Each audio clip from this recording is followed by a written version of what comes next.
Have you ever wondered why some encounters, dates, or even simple get-togethers with friends leave behind a light, warm, and intoxicating afterglow, while others, even the most pleasant ones, end with a subtle yet persistent feeling of exhaustion? Why is it that after one evening you feel a surge of energy and inspiration, but after another, it feels like all your energy has been drained, leaving behind only emptiness and an inexplicable sense of apathy?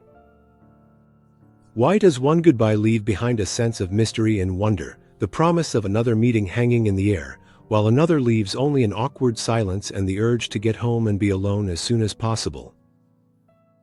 It's not always about the company. It's not always about the topic of conversation.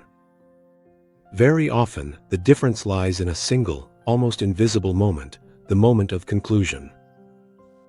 We live in a culture of excess, a culture that tells us to get everything you can out of life.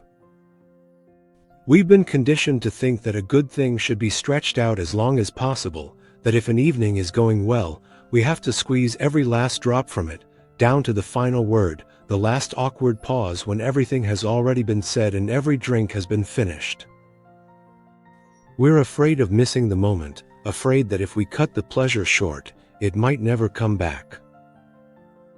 But that's exactly the trap, the psychological snare. It cheapens all the wonderful things that came before it. There is a simple yet incredibly profound rule that can transform the very nature of your relationships with others, and, most importantly, with yourself. It's called the -5 minutes rule. It sounds ridiculously simple, almost like a child's secret.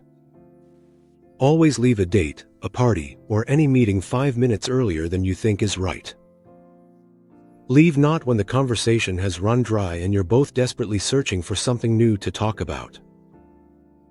Don't leave when you first start to feel tired and your laughter gets a little softer. Leave when things are at their absolute peak. Leave while you're still full of energy, wit, and charm. Don't leave behind a period or an exclamation point, but rather an intriguing, enticing ellipsis. This isn't manipulation. This isn't some pickup trick from a cheap guidebook. This is the deepest act of self-respect and an understanding of the human psyche, with all its hidden currents and underwater reefs.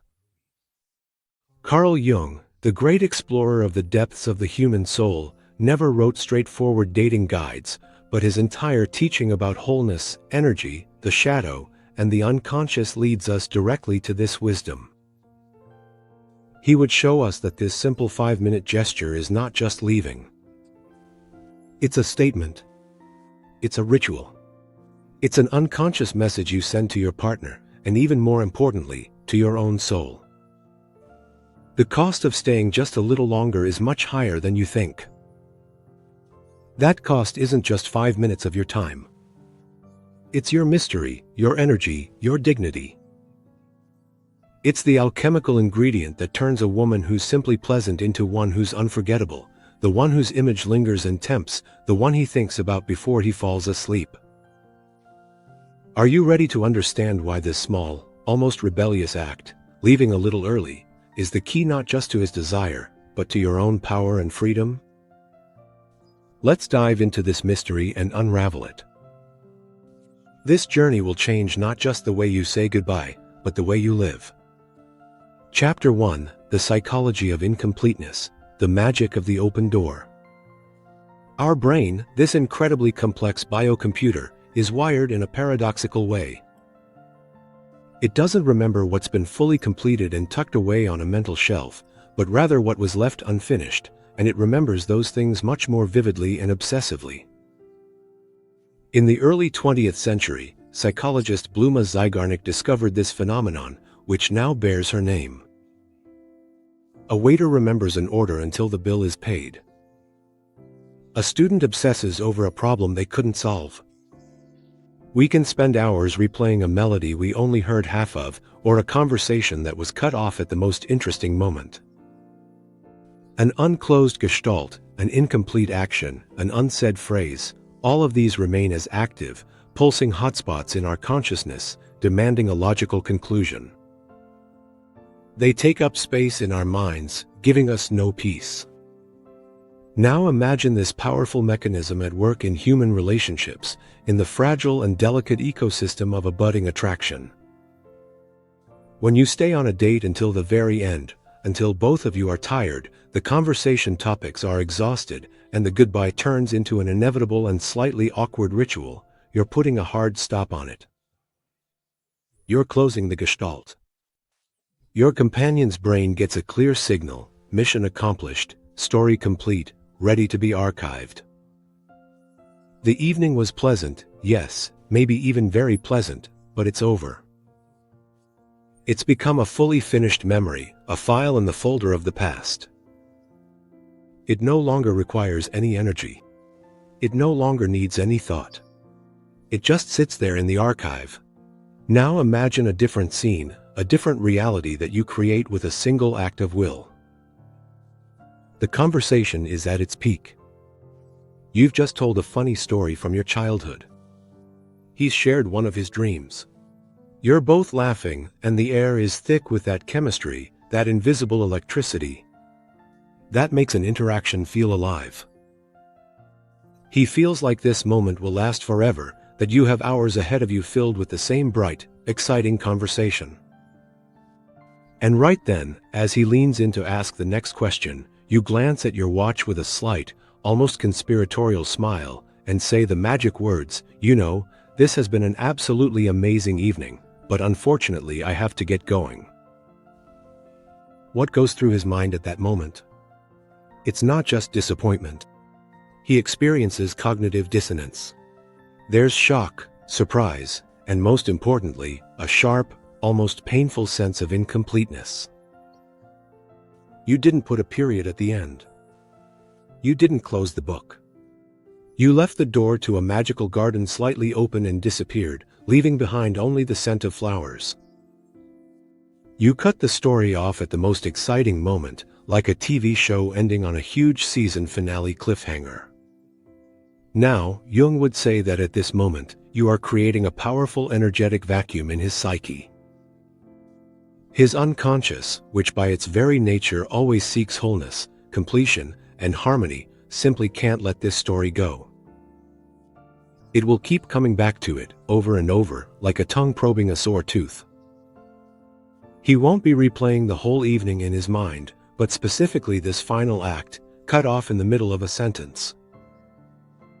Why did she leave right then? What would have happened if she had stayed for another half hour? What else could I have learned about her? What other story might she have told? You stop being just someone he spent an evening with. You become a mystery. You become an obsession. You become that unfinished melody that keeps playing in his mind until the next time you meet. This isn't a game. It's a deep understanding that human desire, passion, and interest are fueled not by fulfillment, but by a subtle, exquisite longing. By leaving 5 minutes early, you aren't depriving him of your company. You're giving him something far more valuable and lasting, the space for his own fantasies, for his longing, for his desire. You give him the chance to write the rest of this chapter himself, in his own mind. And in the chapter he writes, you will always be even more beautiful, more mysterious, and more desirable. You spark a creative process in his mind, and remember, you are the main character. Jung taught that the most powerful forces shaping our lives and attachments operate in the unconscious. Your early departure isn't just a physical act. It's a powerful symbolic gesture that speaks directly to his soul in its own language. It tells him, our story isn't over. The most interesting part is still ahead. The best of our wine hasn't been tasted yet. And his soul, longing for more, aching to complete this bittersweet and beautiful story, will be drawn to you with twice or even 3 times the intensity. You're not just leaving a table at a cafe. You're entering his thoughts, his dreams, and his fantasies. And you stay there for a very, very long time. ****, Chapter 2, Energy Management, leaving like a star, not a burnt-out match. Asterisk, asterisk. Imagine your personal feminine energy as a precious resource, not an endless ocean you can draw from without limit, but rather, like a rare, fragrant oil in an ancient alabaster lamp. Every word you say, every laugh, every attentive and warm look you give your companion is a drop of this oil, which burns to create light and warmth. At the beginning of the evening, the lamp is full. Its light is bright and steady, and you generously share your warmth, creating that very atmosphere of attraction and comfort. The energy flows easily and freely. However, this oil has a tendency to run out. The lamp has a bottom. When the meeting drags on past its natural limit, when you start to feel the first faint signs of fatigue, you keep giving, but you're no longer giving from a place of abundance, from the generosity of a full vessel. You start scraping the bottom of the barrel. You switch to emergency power mode. Your smile becomes a bit more forced, your laughter a little less genuine, your attention starts to wander. You are still there physically, but your energy, your aura, your inner light is already beginning to dim and fade. You are transforming from a shining star into a cooling ember, and your companion, even if unconsciously, feels this on an intuitive level. He sees the micro-expressions of fatigue on your face, hears the changed intonations in your voice, and senses the dip in the overall energetic field. The -5 minutes rule is, in essence, the high art of personal energy management. It is the sacred alchemy of self-preservation. To leave at the peak is to conclude the interaction at the very moment when your lamp is burning brightest, when your energetic vessel is still full. You leave, leaving behind the memory of yourself as a woman who is a celebration, a firework, a source of light and warmth. Your image in his memory will be permanently linked to a surge of energy, a feeling of joy and fulfillment. He will remember you at the peak of your attractiveness, your radiance. But when you stay until you are completely exhausted, down to the last drop of oil, you are committing a silent energetic suicide. You leave wrung out like a lemon, tired, with a dull look in your eyes. And it is this image, the image of a woman whose light has gone out, that you leave him with when you part. He may not realize it consciously. He might even be grateful for the long evening. But his unconscious will register something different. After spending time with her, there's a feeling of fatigue, a sense of completion that borders on depletion. And this sensation will become a subtle, imperceptible poison that will taint the memories of an otherwise wonderful evening. Carl Jung spoke about the importance of maintaining the integrity of the psyche, about the need to protect one's inner fire. Your energy is the very embodiment of this fire. It is the breath of your soul. Every time you let others drain you completely, you are betraying yourself, your true self. You violate your inner boundaries in the name of false politeness, out of fear of seeming not good enough or inhospitable. You are trading your precious oil for the cheap feeling of approval from someone else.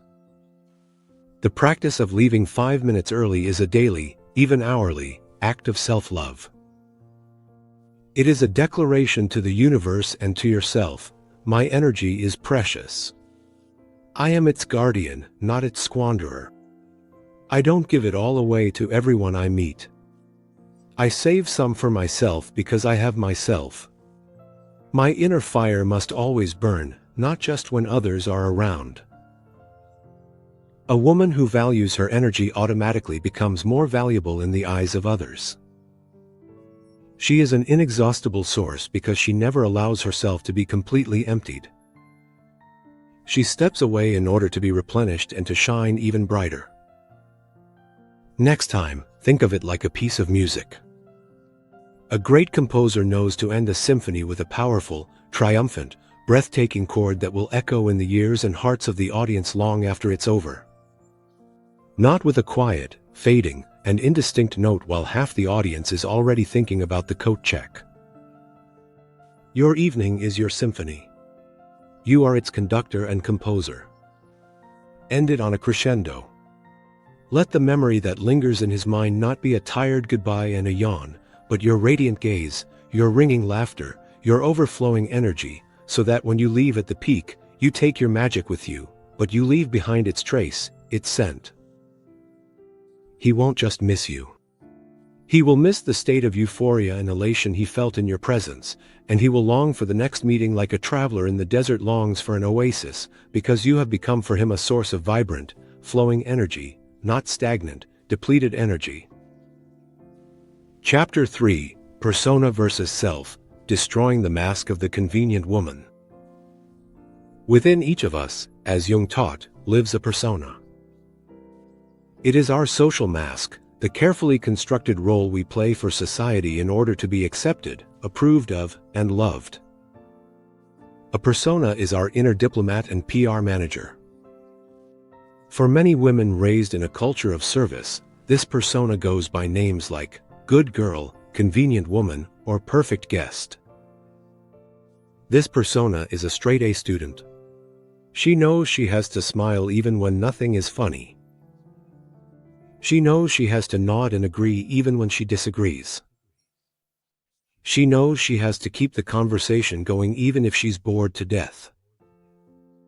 And, of course, she knows she has to stay until the very end, to the bitter end, so as not to offend anyone or be seen as rude or uninterested. The persona is terrified of disappointing others. Her main goal is to please, to earn an A for behavior. She is willing to sacrifice her comfort, her energy, and even her truth just to get a social pat on the head. She's so sweet and polite. But beneath this convenient and predictable mask of the persona hides our self, our true, authentic, wild, and free self. And this self, unlike the persona, doesn't seek approval. It seeks authenticity. The self has its own needs, its own rhythms, and its own boundaries. The self knows exactly when it feels good and when it's starting to get tired. The self isn't afraid to say no or that's enough. The self values its inner truth more than anyone else's approval. The -5 minutes rule is a small but revolutionary act of overthrowing the tyranny of the persona. It is a declaration of independence for yourself. When you, at the peak of a wonderful evening, make a conscious decision to leave, you are not acting from the logic of the persona, I should stay. It's the polite thing to do. It's expected, but from the wisdom of the self, I feel really good right now and I want to preserve this feeling, to seal it in my memory, so I am leaving. In this moment, you are doing something very important, almost sacred. You are showing first and foremost to yourself and then to him that your inner truth is more important to you than external conventions. You stop being just a function, just playing the role of the perfect date for the evening, and you become a person. A whole, living, real person who has her own life, her own plans, her own will. A man, especially a mature one who is looking not just for entertainment, but for a partner, feels this difference on the deepest, most intuitive level. It's one thing to interact with a convenient woman who functions as a role, always predictable, always agreeable, always available until the very last minute. It's comfortable, but bland. It's something else entirely to engage with a person who lives by her own internal clock, by her own inner sun. Such a woman is intriguing. She challenges established patterns.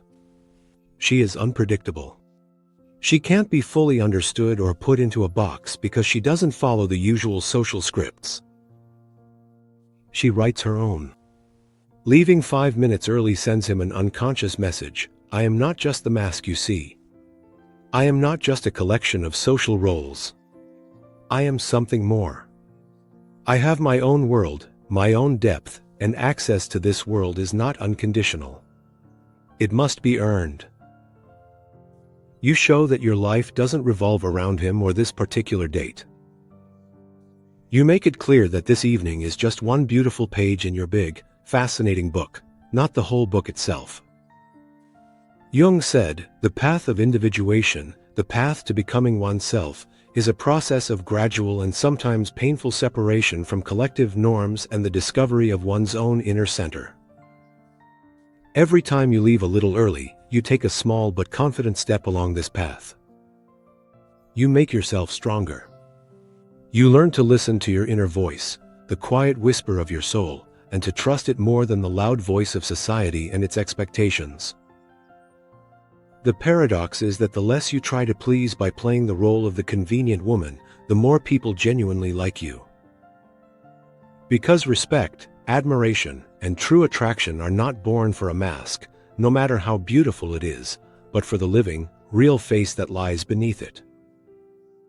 By leaving a little early, you momentarily lift your mask and show him a glimpse of your true, free, self-sufficient self, and it is this self that he falls in love with. He falls in love with your courage to be yourself. Chapter 4, Integrating the Shadow, Conquering the Fear of Disappointing. Let's go even deeper. Let's be brutally honest with ourselves. What is it that actually stops us from leaving early? What makes us sit there until the very end, forcing a polite smile when our soul is already begging to go home? In 9 cases out of 10, it's not politeness. It's fear. It's a sticky, irrational fear of seeming selfish, a fear of offending, a fear that he'll think we were bored, a fear that if we leave now, at this perfect moment, we'll ruin it, a fear that we won't be invited out again. This fear is the voice of our unconscious part, our shadow. As Carl Jung taught, into the shadow, as if into a dark basement, we banish all the qualities, impulses, and desires that our consciousness, our well-behaved ego, considers bad, unacceptable, or unworthy. For the good girl, for the convenient woman, a whole treasure trove gets locked in the shadow: healthy egoism, the ability to put oneself and one's needs first, the ability to say a firm no without guilt, the right to anger and dissatisfaction. We are afraid of our shadow. We pretend it doesn't exist, that we are made up entirely of light, kindness, and altruism. And in the end, this rejected shadow starts to control us from the underground through irrational fears, anxiety, and inexplicable bouts of self-criticism. My 5-minute rule is nothing less than a powerful act of consciously integrating the shadow. It is a courageous decision to go down into your own basement, turn on the light, look your fear in the eye, and say, "Yes, I am going to choose myself right now. Yes, I am going to express my healthy egoism. Yes, I will risk disappointing him, because my inner comfort is more important to me. Yes, I will do what is good for me, not what is expected of me." Every time you leave 5 minutes early, you're staging a small but significant psychological revolution. You take a selfish desire from your shadow and bring it into the light, acknowledging it as legitimate, correct, and even necessary. You tell yourself, taking care of my comfort and my energy is not selfishness. It is the highest form of wisdom. Setting boundaries is not cruelty, it is self-respect. Putting myself first is not pride. It is a prerequisite for being able to genuinely share with others later. What happens as a result of this bold act? First, you stop being a slave to your fear. After doing this once, twice, 3 times, you discover with surprise that the world doesn't fall apart because you left a little early. No one dies. On the contrary, the respect for you only grows. You learn through practice that your value does not depend on how convenient and compliant you are. Second, you become a more whole, more powerful person. Hume asserted that a person cannot attain wisdom and inner strength until they accept and integrate their shadow aspects. A woman who is afraid of her selfishness is only half a woman. She is fragile and vulnerable because she lacks the inner core that allows her to defend her boundaries. She is like a country without an army. But a woman who has accepted her shadow, who has befriended her inner egoist, becomes whole. In her, kindness and the ability to say no, generosity, and the ability to care for herself are harmoniously combined. Leaving 5 minutes early is a practical, hands-on exercise in integrating your shadow. It's a workout for your self-respect muscle. At first, it might make you feel uncomfortable, guilty, and anxious. That's normal. It's your old self. You're the good girl, squirming in discomfort, resisting the change. But each time, it will get easier and easier. Instead of guilt, you'll start to feel the sweet taste of freedom and power. And a man will sense it. He will see in front of him, not a scared little girl who's afraid of making a mistake and waiting for his approval. He will see a self-assured woman, a woman who doesn't fight her dark sides but wisely harnesses their power.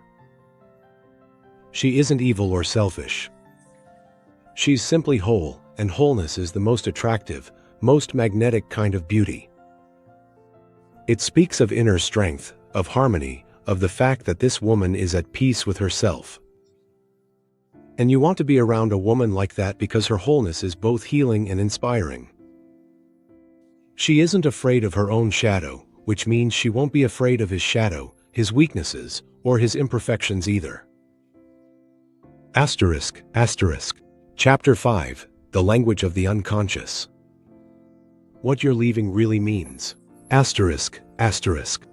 We humans are multi-layered beings. We communicate not just with words. In fact, words make up only a tiny and most superficial part of how we exchange information. We say much more through body language. Glances, pauses, intonations, and most importantly, the language of symbolic actions. Leaving a date 5 minutes early is an extremely powerful symbolic act that, bypassing his conscious mind, sends a whole series of nonverbal but very strong messages to his unconscious. Message 1, asterisk. My time is valuable. Asterisk. When you stay until the very end, until the evening is completely over, you unconsciously communicate, my time isn't that important. It's endless, and I can spend all of it on you. But when you leave a little early, especially with an excuse of your own, even if it's just something small, like wanting to take a quiet bath with a book, you are saying it. Through your actions, you're saying, I value my time. It's my most precious asset.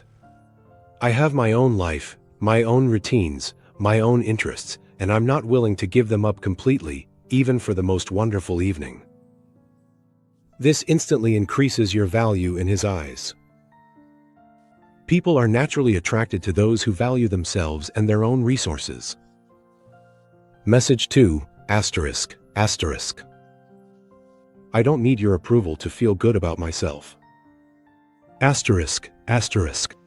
The urge to stay longer is often driven by an unconscious, almost childlike need for validation. Please, make sure you like me. Let's stay a little longer so I can get absolute confirmation of my worth and attractiveness. By leaving at the high point, you break this pattern of dependency. Your leaving says, I had a great time with you, but my sense of self-worth doesn't depend on how long our date lasts. I know my own value, no matter what you think or how much time we spend together. This is disarming and earns the deepest respect. You're not seeking approval, you radiate it. Message 3, asterisk. I am the author, not a character. Asterisk. The one who decides when a meeting ends is its author, its director. When you just wait for him to decide the night is over, or for circumstances to force you to part ways, you're giving him control. You become a character in his story. By leaving on your own terms, you take back the reins. You become a co-author of the evening. You decide where to put the ellipsis. This is a subtle but powerful shift in the power dynamics of a relationship. It's not about dominance, but about equality and agency. You show that you are an active and equal participant in the relationship, not a passive object.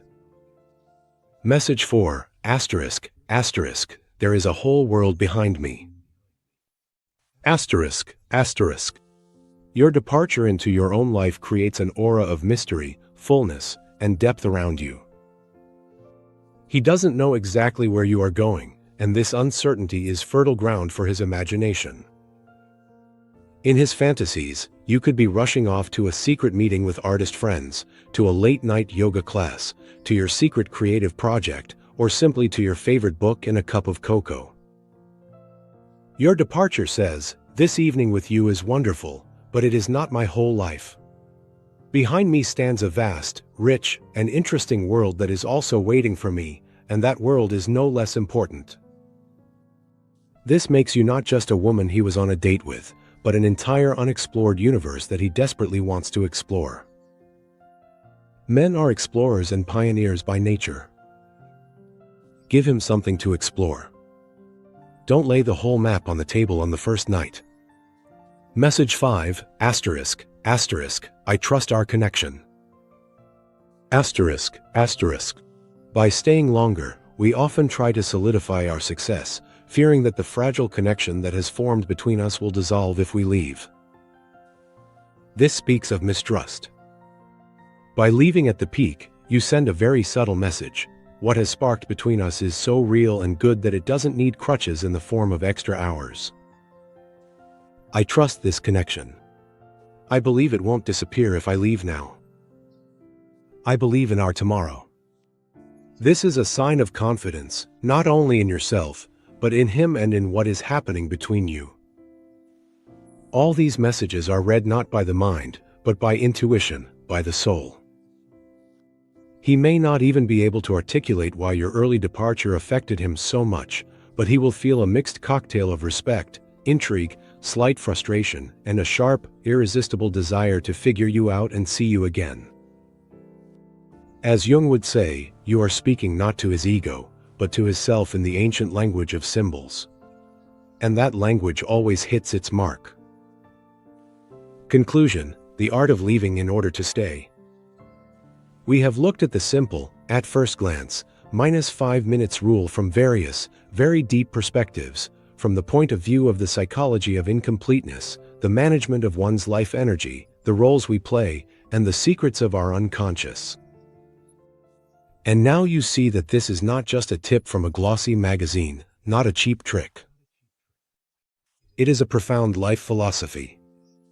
It is a philosophy that teaches us the most important, the most vital principle of attractiveness and self-respect. Asterisk, asterisk. Our value is not in how much we give, but in how we do it. Asterisk, asterisk. To leave 5 minutes early is to stop being an endless, publicly available resource for others and to become a precious, protected source for oneself. It is to stop being convenient and to start being real. It is to stop being afraid of your shadow and to start wisely using its power. It is to stop playing someone else's role and to finally start living your own life according to your own script.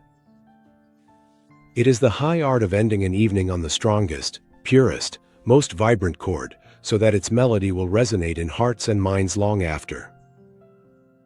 It is the skill of placing not a period, which signifies an end, but an elegant ellipsis which promises a new, even more exciting chapter.